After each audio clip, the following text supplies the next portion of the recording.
turn 19, and one of the most common questions I do get is what my parents think about this. And so I don't stick to my dad, so I can't really get his answer, but my mom, she was not too happy about it at first when I first told her that I wasn't going to go to college and I don't want to work, because she really drilled it into my head when I was little that I had to go to college and I need to start thinking about what I'm going to do when I was like 10 years old. She's like, she had my college fund ready for me. She always asked me what I wanted to be. Like, she was ready for me to go to college. And when I told her that I wasn't, she was pretty upset, especially because my older sister didn't go, so both of us didn't go.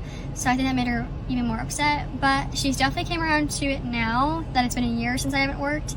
Or obviously going to college, so she's definitely came around, but I do think she still wants me to go to college, but I think she knows I'm not. Most parents want their kid to be protected, and that's one of the reasons why they don't want you to be a stay-at-home girlfriend, because let's be clear, there's a difference between being a stay-at-home wife and a stay-at-home girlfriend. There's a difference between being a stay-at-home mother and a stay-at-home girlfriend. And a lot of times they actually, A, want you to be productive, and B, they don't want you to be dependent on a person that hasn't fully committed to you. So I am of the belief that every person on this earth has to do something meaningful, meaning that they should be doing something productive. And it doesn't mean that you have to do something for money, because I think that stay-at-home mothers are a must. I don't like daycares. I don't like the idea that women are not allowing for their children to develop under them and to learn their morals and their principles. And I think that us getting away from traditional families, which would enable a mother to stay at home, and it doesn't mean that you need to make $1 million.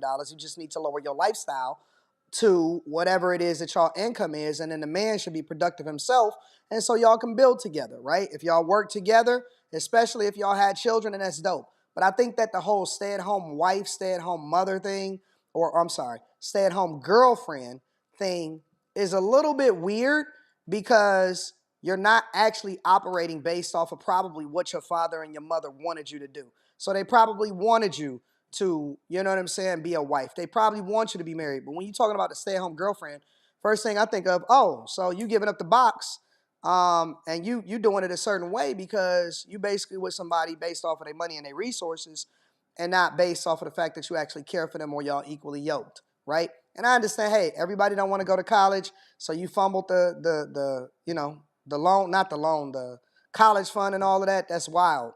But I do think that you need to be productive, right? And that could define itself in a lot of different ways. But if you're not at least productive, if you're not a meaningful person of society, then, you know, being a stay-at-home girlfriend is something I pretty much think that their parents is probably spazzing out about. And the parents is probably not wrong. And the reason that she's coming around to it is because she don't have no other choice. In order for her to still have a relationship with her daughter, you know, she got to come around to it. It ain't that you doing something great. It's that she don't really have no choice on what's going on.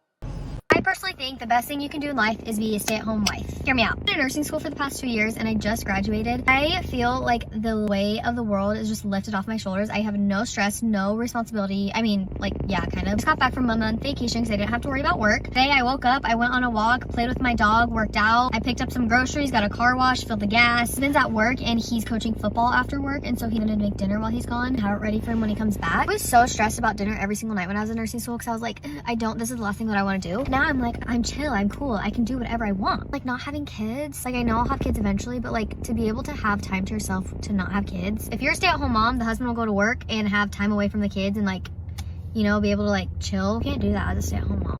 The only problem with that is, well, first of all, I know that the women are gonna go crazy at this.